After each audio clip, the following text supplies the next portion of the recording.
Selamat malam. Shalom.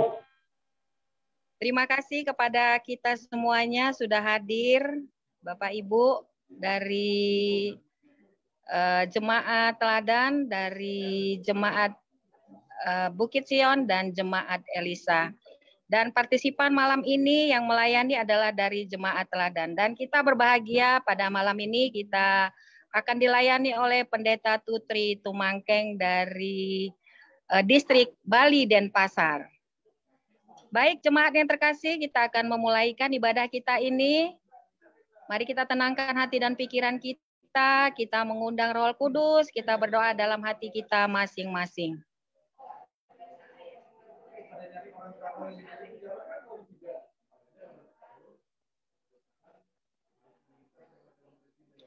Amin.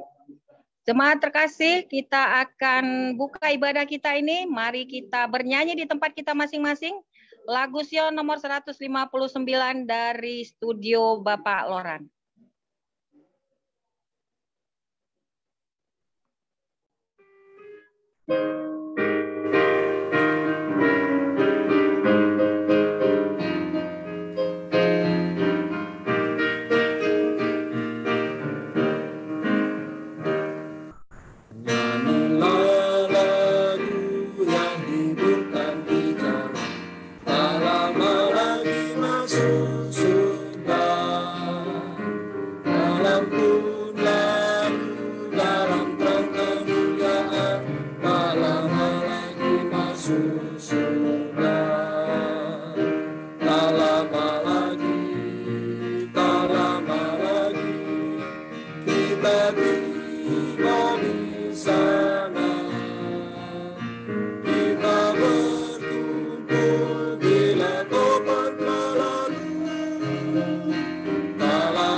Doa buka disampaikan oleh Bapak Jimor Tambunan.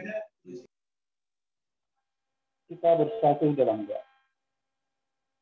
Maha besar Engkau Tuhan, adalah Bapa kami yang bertahta di kerajaan tinggi di surga.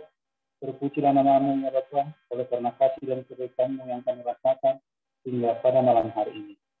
Dan para kami akan berbakti memuji-muliakan nama-Mu, kiranya Roh Kudus-Mu yang mengurapi hati kami masing-masing, sehingga perbaktian ini hanya untuk pujian bagi nama-Mu. Khusus hamba berdoa juga untuk Pendeta Putri yang sudah mempersiapkan waktunya untuk membawakan firman Tuhan pada malam hari ini. Biarlah firman yang dibawakan boleh membawa hidup kami lebih dekat kepada Tuhan. Berkati juga jaringan yang kami gunakan sehingga ibadah ini dapat berjalan dengan baik dan juga seluruh partisipan yang hadir pada malam hari ini. Kiranya Engkau yang memberkati dan menyertai kami semuanya. Terimalah doa permohonan kami di Tuhan, ampunkan dosa salah kami. Dalam nama Yesus Kristus kami berdoa mengucap syukur. Amin. Amin. Jemaat yang terkasih, kita akan mendengarkan lagu pujian dari rekaman dari Jemaat Teladan. Kami persilakan.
Terpujilah Tuhan untuk lagu pujian yang sudah disampaikan dari Jemaat Teladan. Kiranya Tuhan memberkati.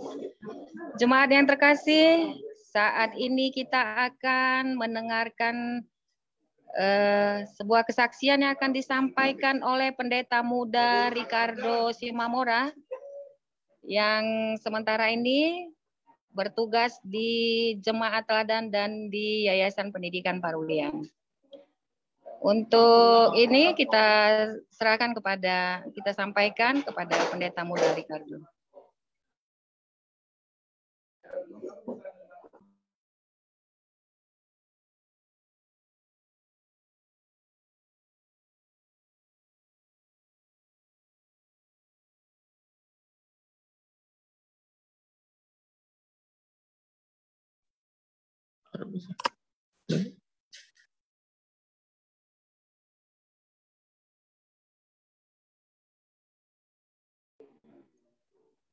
Ya, silakan Pendeta. Ya. Baik, Shalom. Selamat malam buat kita semua umat-umat Tuhan dimanapun kita berada. Shalom. Pada malam yang indah ini, saya sangat bersyukur atau kita sangat bersyukur kepada Tuhan karena Tuhan masih memberkati kita dan memberikan kita napas kehidupan. Dan pada malam yang indah ini, saya akan menyampaikan sebuah kesaksian kehidupan pribadi saya. Sebelum saya menyampaikan kesaksian pribadi saya, terlebih dahulu kita berdoa. Mari kita berdoa. Tuhan Bapa kami yang bertahta dalam kerajaan sorga, pada malam yang ini Tuhan, hamba-Mu akan menyampaikan sedikit dari firman-Mu melalui kesaksian Bapa. Tolong berkati hamba-Mu supaya hamba bisa berkata-kata sesuai dengan kehendak-Mu. Dalam nama Yesus kami berdoa. Amin. Baik, sekali lagi saya ucapkan selamat malam buat kita semua umat-umat Tuhan. Pada malam ini saya akan menyaksikan sebuah kesaksian kehidupan saya. Pada malam ini, kesaksian saya, Bapak Ibu yang diberkati oleh Tuhan. Kenapa saya mengambil pendeta? Ya. Bapak Ibu yang diberkati oleh Tuhan. Kalau saya, ketika saya tamat SMA, saya dulunya tidak suka menjadi pendeta Bapak Ibu. Saya lebih suka bermain musik. Bahkan saya lebih suka ketika saya nanti tamat sekolah, saya akan melanjutkan kuliah permusikan Bapak Ibu. Tetapi orang tua tidak membolehkan saya untuk mengambil kuliah permusikan Bapak Ibu. Ya. Lalu saya mau menanyakan kepada orang tua saya, kenapa saya tidak dibolehkan mengambil musik? Kalau kita tahu Bapak Ibu yang diberkati Tuhan, kalau musik ini, ya, musik ini nanti, kalau kami di kampung, mereka ya lebih condongnya banyaklah melakukan musik ini ke pesta-pesta, ya. Tetapi singkat cerita, saya tamat sekolah SMA. Saya bilang kepada orang tua saya musik dan orang tua tidak membolehkan saya. Lalu ada saya lihat seorang pendeta, ya. Pendeta ini saya diajak untuk melayani. Lalu saya diajak untuk melayani, saya diajak untuk melawat, saya diajak kemana pendeta ini melangkah, saya diajak selalu pendeta ini. Lalu saya berpikir dengan diri saya pribadi. Saya melihat pendeta ini sangat baik. Dan saya melihat pendeta ini mengajari saya supaya saya bisa menjadi sama seperti pendeta tersebut. Pendeta ini Marga Pandeangan, ya. Lalu saya menanyakan kepada pendeta ini, Pak Pendeta, bagaimana Pak Pendeta kalau kita mengambil pendeta? Seperti itu saya tanyakan kepada pendeta ini. Kalau mengambil pendeta, kamu harus banyak belajar firman Tuhan, ya. Pendeta ini membilang kepada saya. Lalu saya menanyakan pendeta ini, Pendeta, apakah bisa jadi pendeta itu sangat gampang? Dan apakah bisa menjadi pendeta itu sangat mudah? Pendeta itu sangat banyak cobaan, ya. Lalu saya berpikir dalam hati saya sendiri, saya rimang-rimangi kata pendeta tersebut, ya. Bahkan talenta yang diberikan Tuhan kepada saya, ada talenta diberikan Tuhan kepada saya, ya. Talenta diberikan Tuhan kepada saya, mungkin Bapak Ibu tahu, bermain musik. Tetapi bermain musik ini dengan secara musik dengan mulut, ya.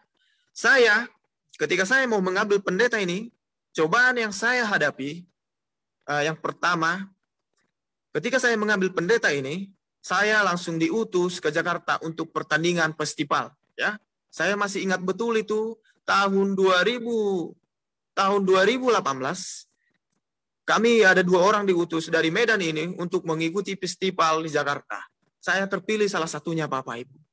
Tapi saya mengikuti festival ini, ya. Kami diutus ke Jakarta untuk mengikuti festival ini, namanya Beatbox Indonesia, ya.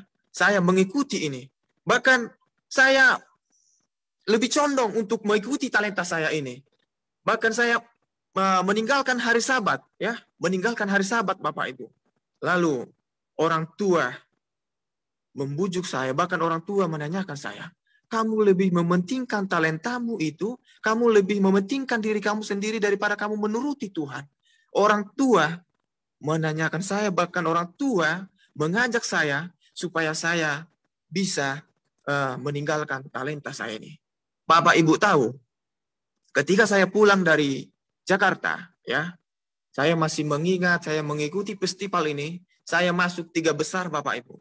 Ya, saya mengikuti 3 besar. Turnamen itu diadakan di Depok, ya, Depok Lama. Saya masih mengingat betul di Depok Lama, ya. Dan tahun 2019 juga saya juga diutus juga ke Bandung, ya. Bandung juga kami mengikuti festival ke Bandung untuk beatboxer Indonesia juga, Bapak Ibu. Tetapi saya lebih mencondongkan ini. Saya tidak menuruti kata-kata orang tua saya, Bapak Ibu. Ya, lalu disitulah saya terjatuh, Bapak Ibu. Disitulah saya jatuh sakit. Ya, ketika saya jatuh sakit, Bapak Ibu, saya berpikir dan saya berdoa kepada Tuhan. Tuhan, mengapa ini bisa terjadi kepada saya, Tuhan? Ya, saya lebih mementingkan talenta saya tidak menuruti kata-kata orang tua saya, Bapak Ibu. Lalu pada saat itu saya berdoa kepada Tuhan. Saya berdoa kepada Tuhan. Ketika saya berdoa kepada Tuhan, Tuhan, tolong pimpin saya, tolong tuntun saya. Dan ketika saya berdoa kepada Tuhan, saya langsung pergi ke SLA, ya. Saya langsung pergi ke SLA. Lalu ketika saya pergi ke SLA, di situ saya dulunya mau, ya, gimana lah kalau kita mengambil pendeta ini pasti banyak cobaan yang kita hadapi. Saya lebih condong untuk mengambil ekonomi, Bapak Ibu, ya. Saya lebih condong untuk mengambil ekonomi. Ketika saya mengisi formulir ini, ya, Bapak Ibu tahu, saya mengisi formulir ini, saya mengisi teologi, Bapak Ibu. Padahal saya berpikir dari diri saya sendiri, saya akan menjadi ekonomi. Dan Bapak Ibu tahu, saya mengisi formulir ini, saya mengisinya pendeta, Bapak Ibu. Ya. Itu saya tidak tahu, Bapak Ibu. Tetapi itulah mungkin pertolongan Tuhan kepada saya. Bagaimana saya diutus, bahkan bagaimana supaya saya bisa menjadi pendeta, Bapak Ibu. Ketika saya mengambil pendeta, cobaan juga banyak yang saya hadapi, Bapak Ibu. Bagaimana saya kuliah, bagaimana nanti uang kuliah saya, dan bagaimana nanti saya juga harus mengikuti pelajaran-pelajaran yang diberikan dosen-dosen saya kepada saya, Bapak Ibu. Dan ketika saya tingkat 1 sampai tingkat 2, ya, saya bekerja, dan sampai tingkat 3, Bapak Ibu, saya bekerja di kampus, ya. Kalau misalnya orang songon hata-mata pandokon jolma modom isi doa karejo, Bapak Ibu, ya. Kalau orang-orang masih tidur, saya di situ kerja, Bapak Ibu, ya.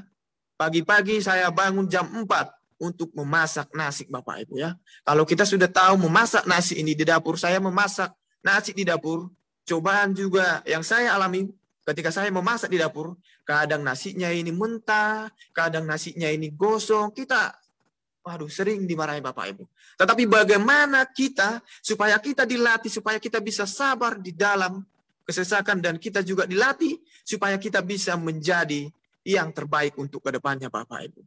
Saya bekerja di dapur pada shift pagi, dan uang kuliah saya tidak tahu bagaimana supaya saya bisa membayar ini, Bapak Ibu. Saya lihat orang tua saya tidak, masih banyak adik-adik saya nanti untuk mau bersekolah, Bapak Ibu. Kami 7 bersaudara, Bapak Ibu. Bagaimanalah caranya supaya saya bisa melanjutkan perkuliahan saya ini, ya. Saya bekerja 2 shift, Bapak Ibu, ya. Saya bekerja pagi-pagi dan saya juga bekerja malam-malam, Bapak Ibu. Supaya apa? Supaya saya bisa menyelesaikan perkuliahan saya, Bapak Ibu. Saya bekerja di dapur 2 tahun. Saya bekerja junitor. Saya hanya bekerja 2 bulan, Bapak Ibu, ya.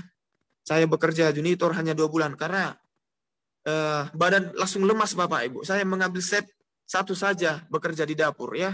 Itulah kita karena tidak ada biaya tidak cukup biaya dari orang tua kita, bagaimana supaya kita bisa melanjutkan sekolah kita, Bapak Ibu.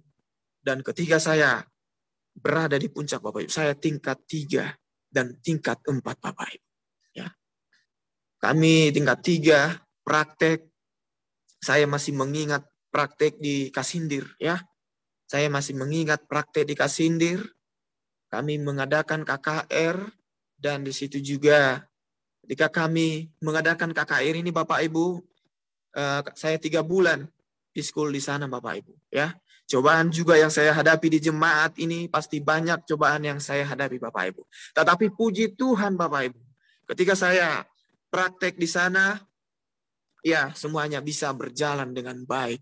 Dan ketika saya tamat dari sekolah kita yang ada di Siantar, saya tamat 4 tahun. Puji Tuhan saya bisa selesai 4 tahun Bapak Ibu. Ya, saya berdoa kepada Tuhan, Tuhan tolong tuntun saya, tolong ajar-ajari saya Tuhan, supaya saya bisa menjadi pelayan Tuhan dimanapun nanti saya berada. Jadi Bapak Ibu yang diberkati oleh Tuhan, tolong doakan saya, tolong ya dukung saya di dalam pelayanan saya. Dimanapun nanti saya berada, tolong doakan saya Bapak Ibu. Supaya saya bisa menjadi berkat dimanapun nanti berada. Mungkin itu saja kesaksian saya pada malam yang indah ini, yang mengajarkan saya, inilah ayat kesukaan saya Bapak Ibu. Di dalam Roma 12 ayat 12, bersukacita di dalam pengharapan, sabarlah dalam kesesakan, dan bertekunlah dalam doa. Inilah ayat kesukaan saya yang mengajarkan saya Bapak Ibu. Bersukacita dalam pengharapan, sabarlah dalam kesesakan, dan bertekunlah dalam doa. Ya, Bapak Ibu yang diberkati oleh Tuhan, mungkin kita semua yang berada di grup ini, kalau kita memiliki banyak masalah, jangan kita bergantung kepada diri kita sendiri, tetapi kita mari bergantung kepada Tuhan. Ya, kalau kita bergantung kepada Tuhan, masalah sekecil apapun, masalah sebesar apapun, kalau kita menyerahkan kepada Tuhan, Tuhan akan memberikan yang terbaik kepada kita. Jadi Bapak Ibu yang diberkati oleh Tuhan, kiranya kesaksian saya ini bisa mengangkat iman kita semakin dekat kepada Tuhan Yesus. Tuhan Yesus memberkati kita semua. Amin. Amin. Puji Tuhan, luar biasa berkat Tuhan di dalam kehidupan hambanya ini. Sebuah kesaksian yang disampaikan oleh Pendeta Muda Ricardo Simamora. Biarlah terus semangat di dalam melakukan pelayanannya, sehingga banyak jiwa nanti yang boleh dibawa ke dalam kebenaran. Terima kasih. Bapak Ibu jemaat yang terkasih,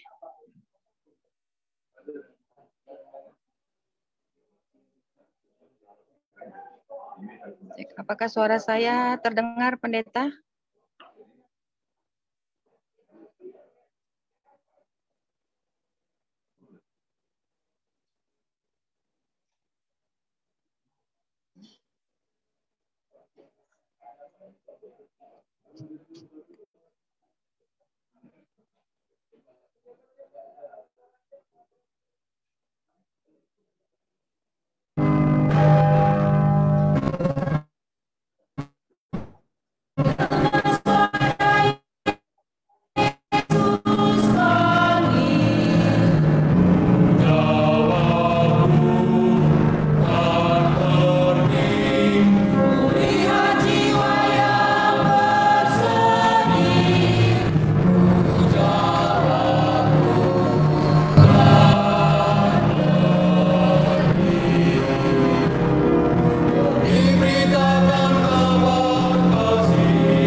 Baik. Apakah suara saya terdengar dengan baik, Pendeta? Jelas terdengar, Ibu. Maaf tadi jaringan. Baik, jemaat terkasih, saatnya kini kita akan mendengarkan renungan yang akan disampaikan oleh Pendeta Tutri Tumangkeng. Namun sebelumnya saya sampaikan sekilas profil hamba Tuhan ini. Saat ini hamba Tuhan ini melayani di distrik Bali Denpasar dan menjadi ketua distrik se-Bali. Istri Ibu Dia Yanti Tumanggeng dan dikaruniai anak 3, menantu 1, dan sedang menanti cucu. Dan hamba Tuhan ini sudah melayani di beberapa daerah di Nusantara ini dan pernah juga melayani di distrik Medan Selatan. Baik, dan saat ini sedang bertugas di Denpasar, Bali. Baik, kita tenangkan hati dan pikiran kita. Mari kita mendengarkan renungan yang disampaikan oleh Pendeta Tutri Tumanggeng. Kami persilakan. Baik, selamat malam bagi kita semua. Malam. Apakah suara saya Pendeta. terdengar? Jelas. Baik. Horas Maita Sudi. Senang hati rasanya bisa bersua kita ya. Senang rasanya kita bisa bertemu malam hari ini. Ya inilah kelebihan teknologi. Walaupun kita berjauhan, tapi kita bisa bertemu. Ya, walaupun hanya bertemu melalui virtual Zoom. Ya, saya hari ini pasti sangat senang. Karena saya melihat wajah-wajah yang kebanyakan saya kenal dan masih seperti dulu. Sehat, lalu kemudian ceria, artinya kita diberkati Tuhan. Jadi sekali lagi, saya sangat senang hari ini. Oleh karena itu saya ingin mengungkapkan 3 kata. 2, 3. Nah, saya suka pakai kata ini karena supaya Bapak Ibu, saudara, teman-teman, umat-umat Tuhan di distrik Medan Selatan bisa lagi mengingat nama saya. 2, 3. Nah, jadi ada 2. Yang pertama yang harus saya sampaikan malam ini adalah praise the Lord. Puji Tuhan. Ya, itu di dalam Mazmur 117. Pujilah Tuhan karena kasih Tuhan sangat hebat. Itu kata pertama. Yang kedua, bersyukur. Nah, kenapa kita bersyukur? Karena kasih Tuhan, kasih setia Tuhan kekal selama-lamanya. Bersyukur pada malam hari ini, di tengah-tengah kegiatan kita, di dalam pekerjaan kita, tapi kita boleh memberikan waktu untuk bersekutu dengan Tuhan, bersekutu dengan umat-umat Tuhan, sekaligus kita akan belajar firman Tuhan. Secara pribadi saya bersyukur dan berterima kasih kepada Pendeta Purba ya, sebagai Ketua Distrik Medan Selatan, melalui Ibu Rita yang sudah boleh memberikan kesempatan kepada saya untuk berbagi ya, melalui pengalaman firman Tuhan. Sekali lagi terima kasih. Jadi saya bersyukur kepada Tuhan karena kita dalam keadaan baik, dalam keadaan sehat. Yang kedua, tentu kita bersyukur karena kita dalam keadaan sehat walafiat. Dan kita boleh berada untuk bersama-sama belajar firman Tuhan. Itu dalam Mazmur 118. Yang ketiga, jadi 2, 3. Sekiranya kita sudah memuji Tuhan, puji Tuhan, lalu kemudian kita memaklumi bahwa kita harus bersyukur kepada Tuhan. Apa respon kita? Apa yang harus kita lakukan? Yang harus kita lakukan adalah kata ketiga. Kita harus tetap setia kepada Tuhan. Apa makna setia itu? Ada seorang bijak mengatakan, seorang doktor dia katakan begini. Orang yang paling bijaksana, orang yang paling berbahagia, kalau sekiranya dia memahami bahwa dirinya digunakan Tuhan di dalam pelayanan. Kalau kita mengakui Allah sudah menuntun kita, memberkati kita, maka ada respon dari kita untuk melakukan yang terbaik bagi Tuhan. contoh kesaksian dari pendeta muda siapa tadi? Ricardo. Ya. Tuhan memilih dia untuk menjadi alat Tuhan. Walaupun pada dasarnya, pada awalnya sepertinya ya, looks like dia agak segan. Dia tidak memilih. Tapi ketika Tuhan memilih dia, maka tidak ada cara bagi kita untuk menolak. Karena kita adalah milik Tuhan. Nah, pertanyaan sekarang. Apakah saya masih siap untuk setia kepada Tuhan? Apakah saya berani berdiri dalam kebenaran firman Tuhan? Apakah saya berani mengatakan saya harus bersyukur kepada Tuhan? Saya harus memuji Tuhan. Padahal saya hidup dalam kondisi seperti ini. Kita lagi hidup dalam ya kondisi apa namanya ini? Pandemi ya. Pandemi. Ya, saya melihat mungkin kita juga rasakan ini. Saya melihat bahwa pandemi ini pertanyaan, apakah Tuhan izinkan kok ini sudah hampir 2 tahun? Apakah kita punya doa nggak dijawab? Bukankah bukan hanya orang Kristen yang berdoa, semua umat beragama berdoa agar supaya pandemi segera berlalu dari muka bumi ini sehingga kita kembali normal beraktivitas. Paling penting, normal untuk datang beribadah kepada Tuhan. Ini pertanyaan bagi kita. Apakah saya masih tetap setia atau saya setia untuk melayani Tuhan dalam kondisi ini? Ini tantangan bagi kita. Oleh karena itu, kalau kita mengakui bahwa Allah itu baik, kasih setianya hebat, kekal selama-lamanya, dia sudah menuntun kita, memberkati kita, maka tidak ada alasan bagi kita untuk tidak mengakui dia dan tidak melayani dia. Nah, ini tantangan bagi kita. Saya melihat begini. Nah, mungkin kita rasakan. Saya senang juga di sini. Saya lihat ada keluarga Stompul ya, tetap sehat ya. Dalam kondisi-kondisi begini, kita bersyukur ya.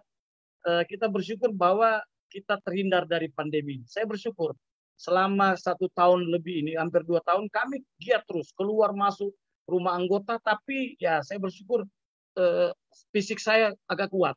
Jadi tidak pernah ada serangan penyakit. Sampai saat kita bersyukur.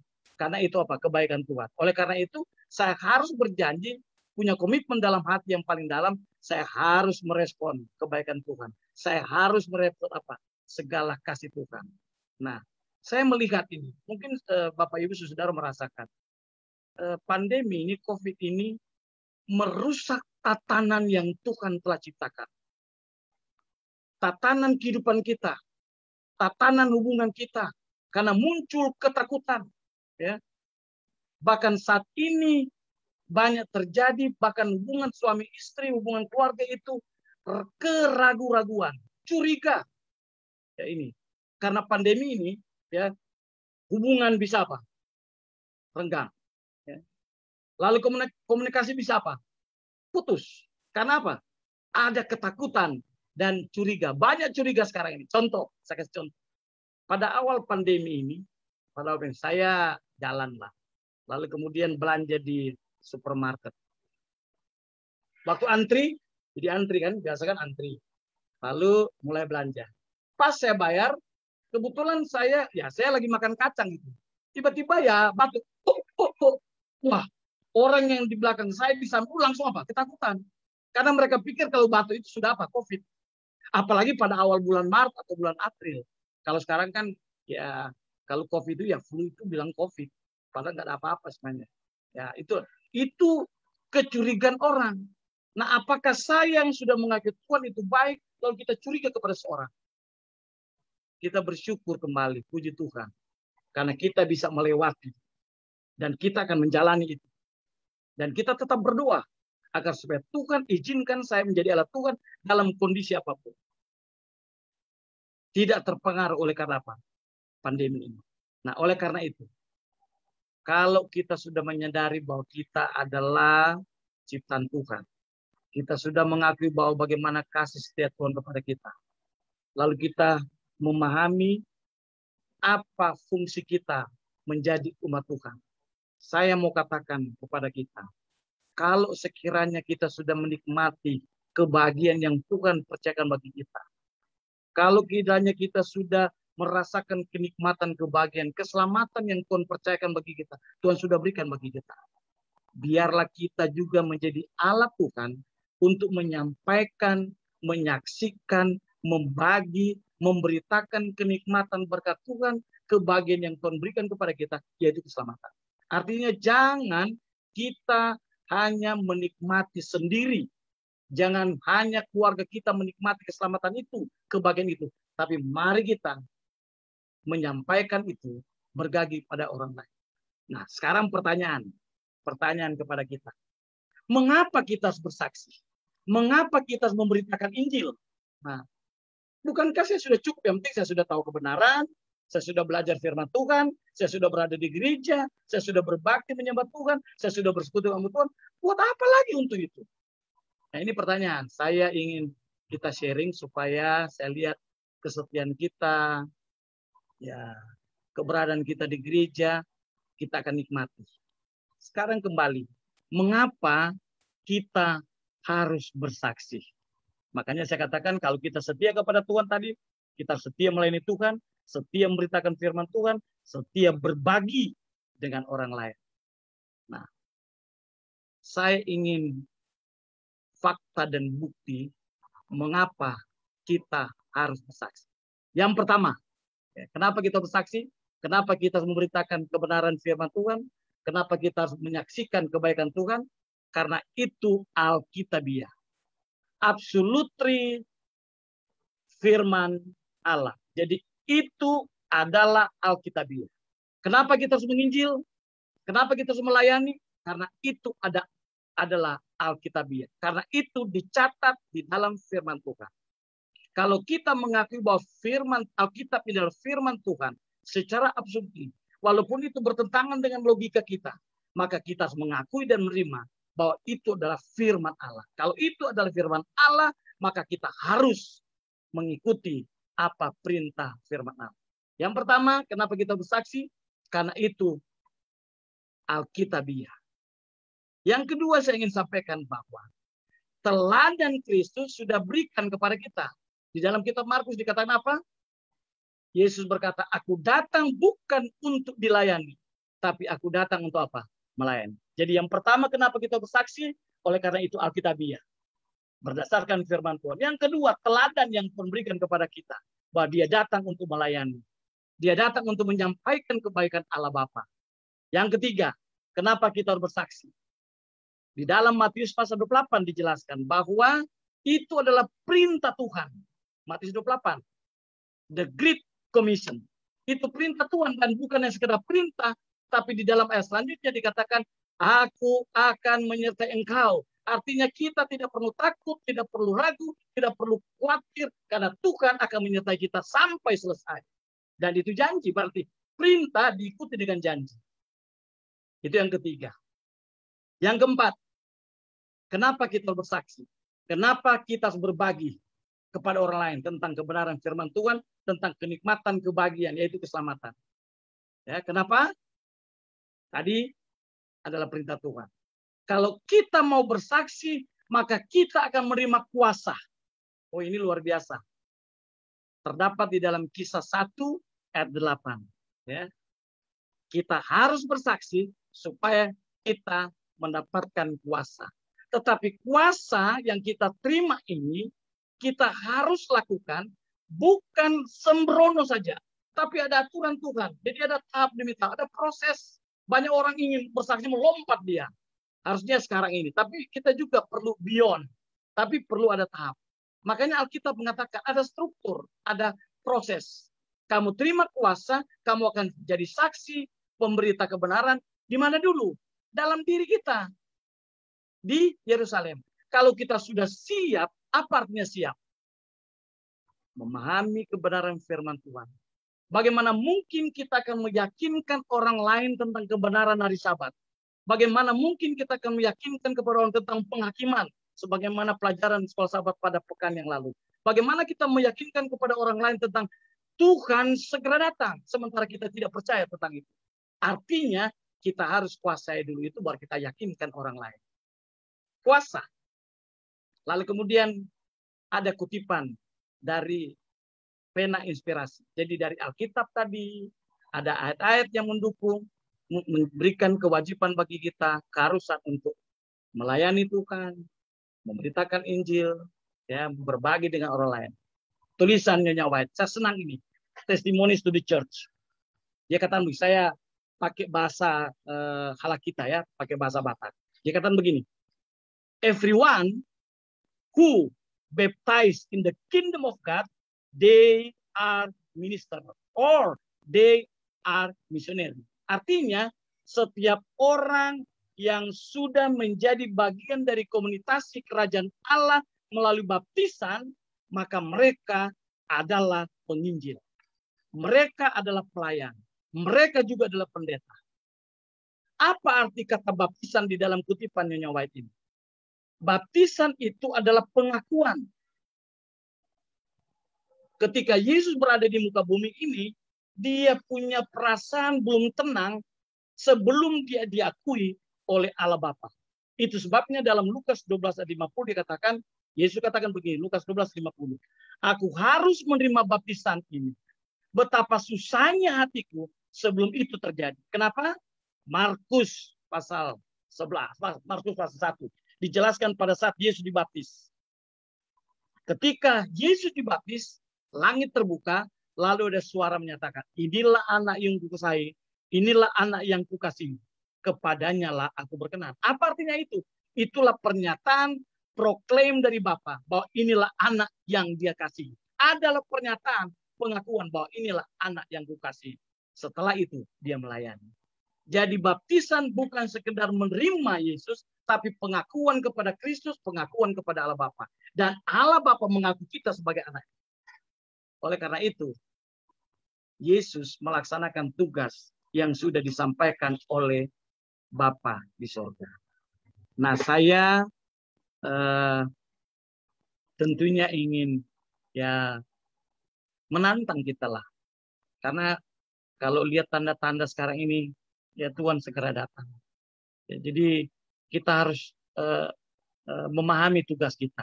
Banyak orang bilang begini, tugas ini kan cuma pendeta. Nanti saya akan kasih ilustrasi sebentar.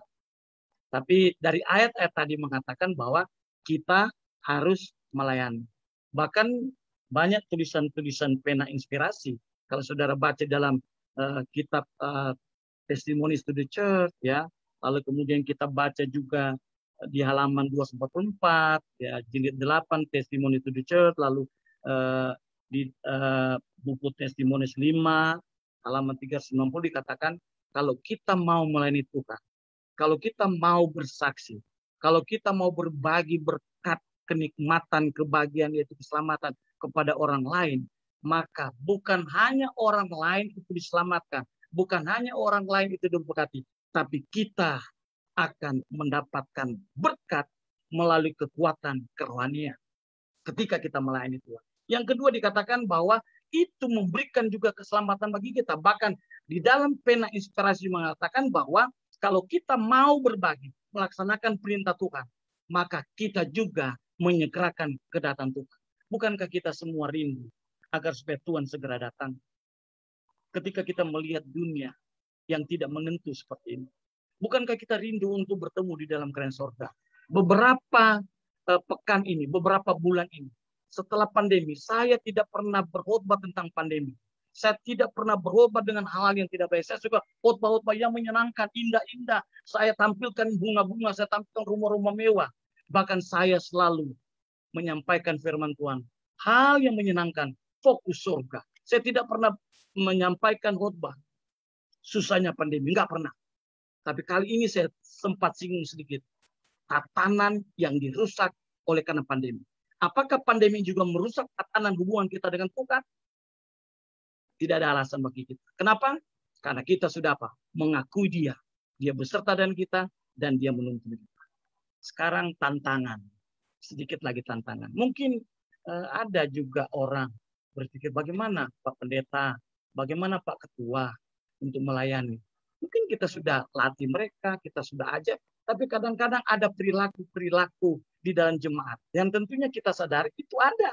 Pasti ada. Menjelang kedatangan Tuhan, Timotius sudah katakan, dunia makin susah. Orang-orang pun makin nggak mau beragama. Kita sudah tahu itu. Nah, oleh karena itu tantangan. Kadang-kadang kita takut untuk menginjil.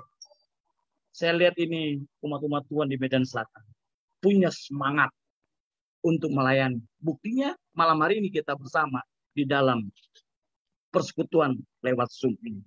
Ya. Jadi saya melihat ada juga tantangan-tantangan ya ketika kita mau melayani Tuhan. Ya itu wajar karena kita sebagai apa? Manusia. Nah, contoh ini sedikit ya bagi tua gereja, kadang-kadang anggota-anggota jemaat punya pemikiran bahwa untuk menginjil, melayani, memberitakan kebenaran firman Tuhan itu tugas pendeta. Tadi kan di dalam kitab Matius dikatakan tidak ada kata pendeta. Pergilah kamu kita ini perintah. Kamu akan menerima kuasa, Kisah 1:8. Jadi kita nggak ada ini. Lalu Nyonya Waju sudah katakan everyone who baptized in the kingdom of God, they are ministers. Jadi setiap orang yang sudah dibaptis lalu masuk dalam bagian kerajaan Allah, maka mereka adalah penginjil. Jadi nggak ada alasan begitu. Oh itu bukan cuma tugas pendeta, bukan tugas ketua, bukan tugas majelis, tapi tugas kita semua. Nah, tantangan supaya kita bisa lihat tantangan. Ada tantangan perilaku jemaat. Yang pertama mungkin terjadi lack communication. Karena kadang-kadang anggota jemaat belum mengerti penuh bahwa tugas penginjilan adalah milik semua umat Tuhan yang sudah mengakui Yesus sebagai juru selamat. Nah, di gereja kita kadang-kadang ada, misalnya begini, contoh misalnya ketua Loran tanya, ayo kita melayani. Masa dipanggil saya? Itu bukan tugas saya itu. Nah, kalau istilah Islam, itu kan tugasnya pendeta. Makanya saya pernah lihat dulu di mana ini pernah ada satu pendeta muda, ya, di Filipina. Pendeta muda di atas gunung ini. Itu anggota-anggotanya cuma orang-orang tua semua. Tapi gereja gede banget. Kalau malam itu kelihatan gerejanya, bagus sekali. Lalu pendeta muda di sana kan mengajak untuk ada penginjilan lah supaya ada jiwa. Lalu diajak, ayo kita melayani, di trainer lah. Karena pendeta punya tugas melatih trainer. Lalu dia panggil, ini contoh dia tanya. Lalu apa dikatakan oleh anggota jemaat? Tapi tidak semua anggota jemaat. Ada beberapa anggota jemaat. Wah, pastor, I'm so sorry pastor, that is not my job. Itu bukan urusan saya. You are pastor, that is your job. Jadi dia kata, itu bukan urusan kami. Itu urusan pendeta, karena pendeta adalah apa? Nah, itu pemahaman yang keliru. Ya. Kadang-kadang seperti itu. Yang kedua, yang kadang-kadang terjadi adalah di gereja tetap ada ini, spektator. Ya. Dia cuma menonton saja. Dia tidak mau involve. Nah, sekarang gereja kita menganjurkan untuk total member involve. Jadi untuk semua anggota jemaat itu terlibat dalam penginjilan, terlibat dalam pelayanan. Caranya, ya itu dia, punya talenta. Makanya ada karunia rohani. Jadi ada juga di anggota kita spektator. Dia hanya menonton saja. Dan biasanya ini fakta dan bukti. Kalau saudara nonton di stadion, yang banyak ngomong itu siapa? Pemain atau penonton? Ya penonton. Itulah spektator. Komentarnya tinggi. Padahal dia tidak pernah terjun dalam arena. Dia tidak pernah bermain bola kaki. Tapi komentarnya apa? Komentarnya apa? Sangat-sangat apa? Lalu kemudian di sini ada kritikus. Nah ini tukang kritik aja dia. Masa tumben kemarin aja dia nggak kayak gitu, tiba dia seperti ini. Di dalam Yoel sudah katakan bahwa pada akhir zaman akan muncul taruna-taruna, anak-anak muda, anak-anak kita akan berbuat. Jangan kaget misalnya anaknya Paloran misalnya, atau anak pendeta Rudi. Tiba-tiba dia muncul, Pak, berota. Bisa aja, kamu anak-anak kok bisa tampil? Enggak, kan Alkitab dia. Sudah disampaikan, sudah diberitakan, sudah dibuat oleh Alkitab. Jadi kalau muncul anak-anak taruna-taruna seperti ini, maka let them do something. Supaya gereja kita berkembang, Tuhan segera datang. Nggak perlu kita larang mereka. Jangan, masa dia di rumah begini-begini. Enggak. Nah, jadi itu kritikus. Biasa kritikus itu tidak pernah menghasilkan karya. Dia hanya suka mengkritik. Tapi tidak ada karya dilakukan oleh seorang kritikus. Tidak ada. Lalu kemudian, ada juga di gereja kita, ini sedikit saya ambil beberapa, ada juga di gereja kita, ya tapi tidak semua. Ya. Ini disebut apa? God frozen people. Jadi ada orang yang sudah lama di gereja tapi tidak membeku, tidak menyatu dengan gereja, tidak mau tahu tentang perkembangan gereja, tidak mau tahu tentang penginjilan, tidak mau tahu tentang apa? Pelayanan. Yang penting dia sudah datang duduk, dia sudah menjadi anggota gereja Advent, dia tidak mau peduli dengan apa yang terjadi. Nggak boleh. Pelajaran Sabat kemarin kan kita pelajari. Kalau kita sudah tahu ini apa yang kita lakukan, tugas kita apa? Menyampaikan tentang kedatangan Tuhan, menyampaikan tentang apa? Penghakiman. Itu tugas kita. Jadi ada orang seperti itu. Lalu ada yang terakhir ini. Ada orang-orang yang disebut dengan backseat Christian. Jadi backseat Christian ini bukan orang yang duduk di belakang. Enggak. Orang ini tahu persis. Sangat tahu. Dia sudah belajar tahu. Atau orang ini sok tahu. Dan kalau dia sok tahu ini biasanya orang kalau sok tahu itu pura-pura tahu padahal dia tidak tahu. Dia hanya apa? Melihat, tidak mau melakukan pelayanan. Nah, oleh karena itu, kalaupun ada tantangan seperti ini, saya ingin kita berdoa bersama, khusus kepada pendeta-pendeta, khusus kepada majelis jemaat, tua-tua gereja. Ketika ini muncul di hadapan kita, jangan kita terjebak untuk mengatakan, kalau demikian, ya sudah, daripada saya kerja dikritik, daripada saya dikerja di komentator, sudah, saya tinggalkan pekerjaan. Jangan. Tidak adalah, saudara boleh baca dalam Keluaran pasal 4. Tidak ada alasan bagi kita. Musa, ketika dia mengatakan Tuhan, janganlah pilih saya. Tuhan masih berikan kesempatan. Tapi ketika kita katakan begini, Keluaran pasal 4. Tuhan, janganlah saya, biarlah dia yang bekerja. Maka saudara baca itu adalah satu, saya tidak mau katakan firman Tuhan ini. Tetapi Tuhan sangat tidak suka itu. Kalau kita menolak, lalu menyuruh orang lain yang berbuat. Nah, tetapi terakhir, kalaupun itu terjadi kepada kita, kalaupun mungkin kita ya tersinggung sedikit, terjadi ya degradasi iman atau motivasi berkurang, with Jesus we can. Bersama Yesus kita bisa. Bagaimana caranya? Caranya apa?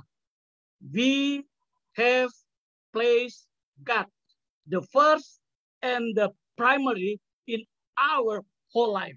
Artinya apa? Kalau kita menempatkan Allah yang pertama, yang utama di dalam kehidupan kita, maka tidak ada alasan bagi kita untuk meninggalkan pelayanan pekerjaan Tuhan. Dan tidak ada keraguan, tidak ada ketakutan bahwa ada orang lain yang apa? Menjebak kita. Saya ingin baca satu kutipan terakhir.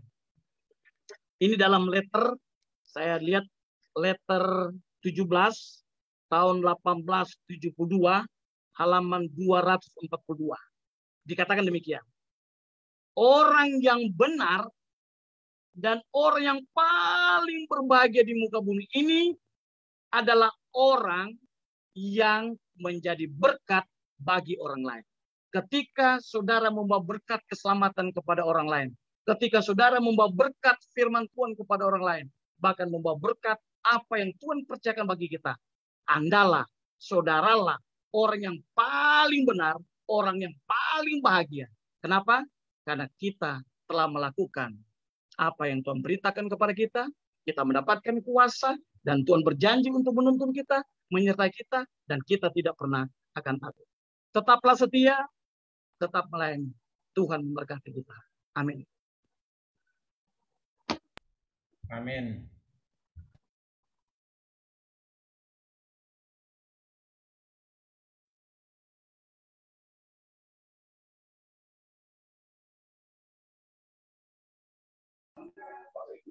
Baik. Amin. Terpujilah Tuhan. Terima kasih pendeta. Luar biasa firman-Nya. Biarlah kita tetap setia di dalam kebenaran Tuhan, dan biarlah kita tetap menyampaikan firman kebenaran dimanapun kita berada, sehingga kita boleh menjadi berkat di dalam lingkungan kita atau dimanapun kita berada. Biarlah Tuhan memberkati kita. Terima kasih pendeta. Baik, jemaat yang terkasih, saat ini kita akan doa syafaat. Doa syafaat ini akan disampaikan oleh pendeta Rudian Jaya Purba.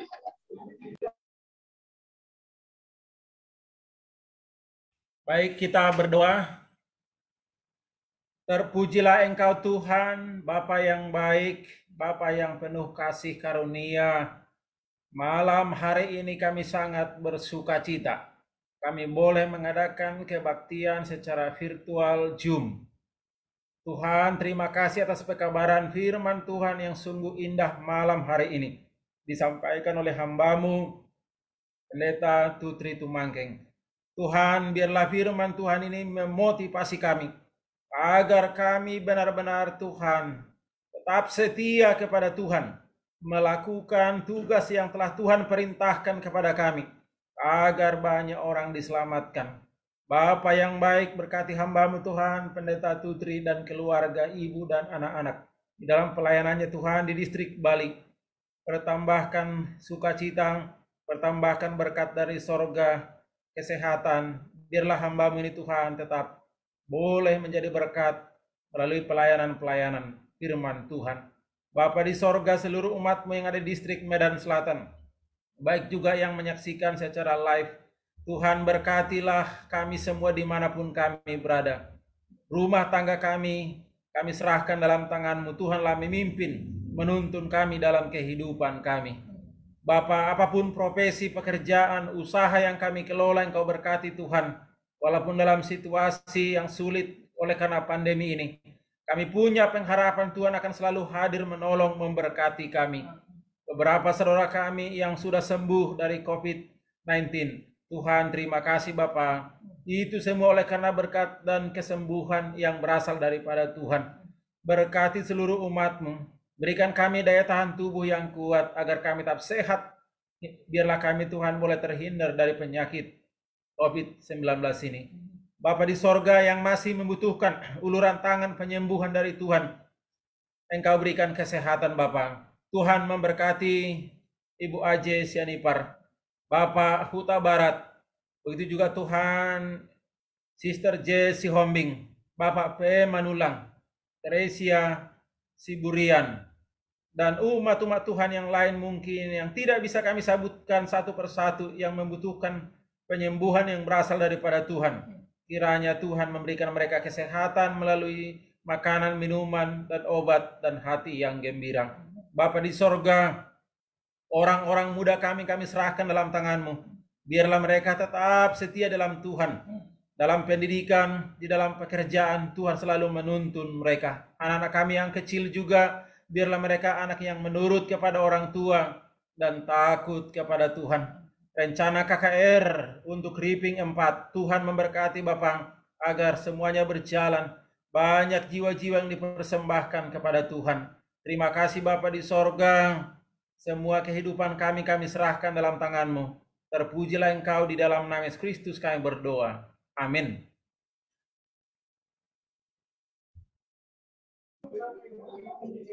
Amin. Terima kasih Pendeta. Jemaat yang terkasih, kita tutup rangkaian ibadah kita malam ini. Kita bernyanyi nomor 238 dan nanti doa tutup disampaikan oleh Pendeta Tutri Tumangkeng.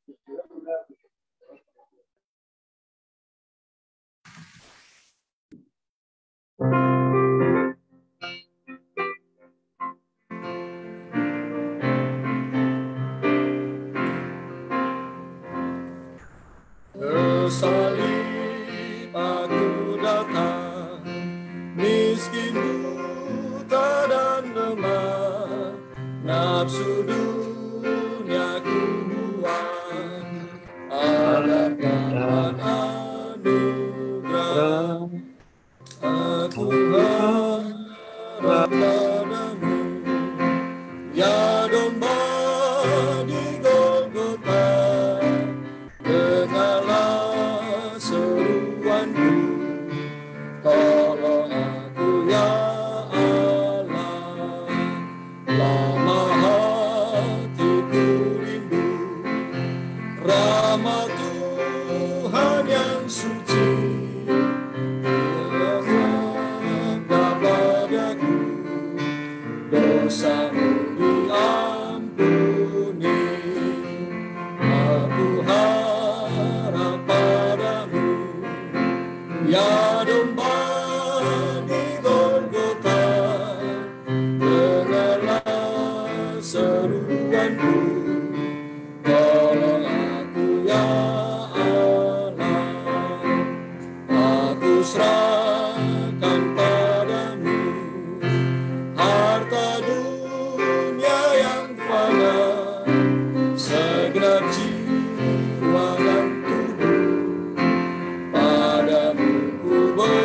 berserah. Aku harap padamu, ya domba di Golgota. Dengarlah seruanku, tolong aku ya Allah. Yesus isi jiwaku, penuh dengan kuasa-Mu, dan sucilah hatiku. Pujilah Anak Domba. Aku harap padamu, ya domba di Golgota. Dengarlah seruanku, tolong aku ya Allah.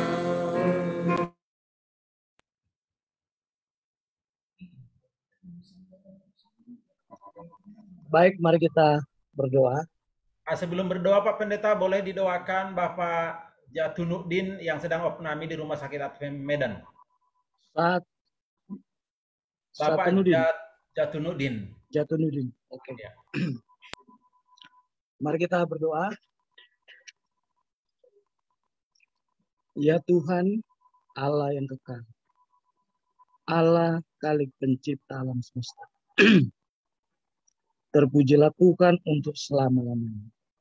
Sukacita kami boleh nikmati oleh karena kami diberikan kesempatan lagi untuk boleh menikmati berkat Tuhan melalui persekutuan pada malam hari ini lewat Zoom. Dan kami bersyukur Tuhan oleh karena Tuhan telah berikan kesempatan bagi kami boleh kembali belajar firman Tuhan di dalam ibadah, permintaan doa untuk jemaat Tuhan, jemaat Medan Selatan. Kami kembali bersyukur kepadamu Tuhan, karena kami dalam keadaan baik dan sehat. Semua itu oleh karena kasih karunia Tuhan. Kami kembali datang bersyukur kepadamu Tuhan, oleh karena kami boleh belajar firman Tuhan, untuk memberikan motivasi bagi kami, bahwa ketika Engkau telah memilih kami menjadi umat-umat Tuhan, maka kami diberikan tugas untuk menyatakan, memberitakan, menyaksikan tentang kebaikan Tuhan. Khususnya memberitakan tentang kebenaran firman Tuhan.